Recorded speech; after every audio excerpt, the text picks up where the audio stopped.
nga ba i-deactivate ang ating Facebook profile or yung ating personal account?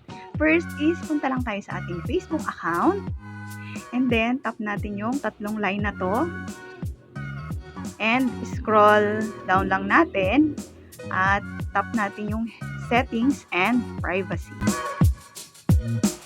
And piliin lang natin yung settings.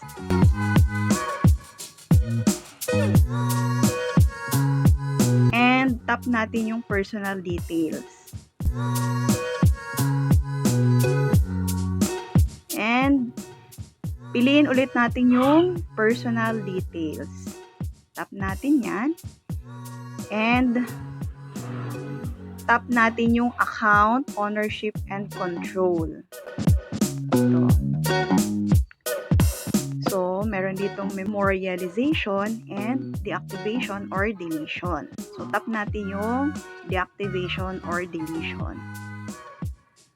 Piliin mo lang dito kung ano yung gusto mong i-deactivate. So, halimbawa, Facebook profile yung ating i-deactivate.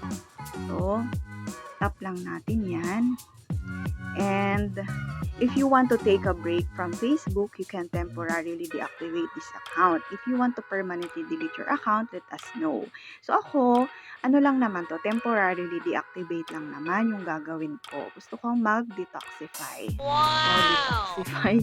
Gusto kong magkaroon ng social media detoxification.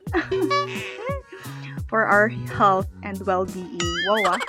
So, sabi nga dito, your account and main profile will be deactivated and your name and photos will be removed from most things you've shared. You'll be able to continue using Messenger. So, yung maganda dito is makakapag message pa tayo or magagamit pa natin yung ating Messenger gamit yung ating account na to. Hindi lang tayo masusearch or mabiview na kahit na sinong search sa ating Facebook profile. So, i-continue na natin. So, deactivating your account will also deactivate your other additional Facebook profiles as well as pages. Okay, so madi-deactivate din po yung ating mga Facebook page na ginawa. Halimbawa, ito dalawa yung Facebook page ko. So, ito hindi rin siya masi-search or makikita ng mga friends or kakilala natin. Okay po. So, i-continue na natin. So, kailangan lang natin ditong i-enter yung ating Facebook password.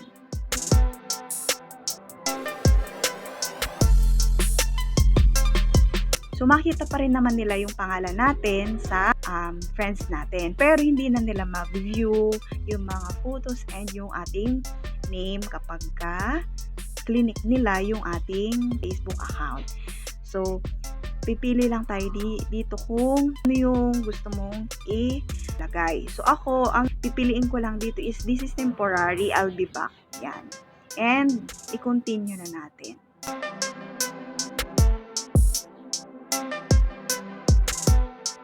Pipili tayo dito kung ilang araw bago bumalik or ma-reactivate yung ating Facebook account. And ako, don't reactivate automatically. So, try natin tong piliin. Done. Continue. Sabi dito, you can reactivate your account at any time through Account Center or by logging into your Facebook account with your email or phone and password. Okay po. So, maaari naman natin itong reactivate anytime kapag gusto natin. So, deactivate my account.